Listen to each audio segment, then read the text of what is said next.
வெகு காலத்துக்கு முன்பு மிருகங்களின் ராஜாவாகிய சிங்கம் ஒரு காட்டில் வசித்து வந்தது. அங்கே இருந்த மற்ற மிருகங்கள் சிங்கத்தை பார்த்து பயந்து வாழ்ந்து வந்தனர். ஒரு நாள் சிங்கம் இரையை தேடி காட்டில் அலையும் போது ஒரு குகையை கண்டது.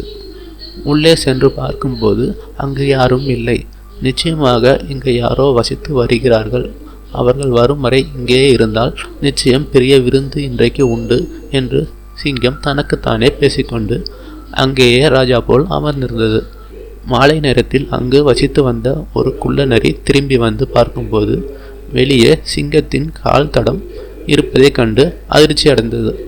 இப்போது நான் உள்ளே சென்றால் நானே ஆபத்தை ஏற்படுத்தியது போல் இருக்கும் என்று குள்ள நரி எண்ணியது. ஆனால் குகையில் சிங்கம் இருக்கிறதா என்பதை எப்படி கண்டுபிடிப்பது? புத்திசாலியான குள்ள நரி மனதில் ஒரு திட்டமிட்டது. ஓ குகையே என்று பெரிய சத்தத்தில் நரி கத்தியது.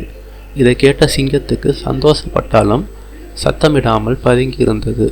மீண்டும் குள்ள நரி சத்தமாக ஓ குகையே, நீ ஏன் இன்று மௌனமாக இருக்கிறாய் என்று கேட்டது. நரி குகையிடம் பேசுவது அதிசயமாக இருந்தாலும் சிங்கம் அமைதியாகவே இருந்தது.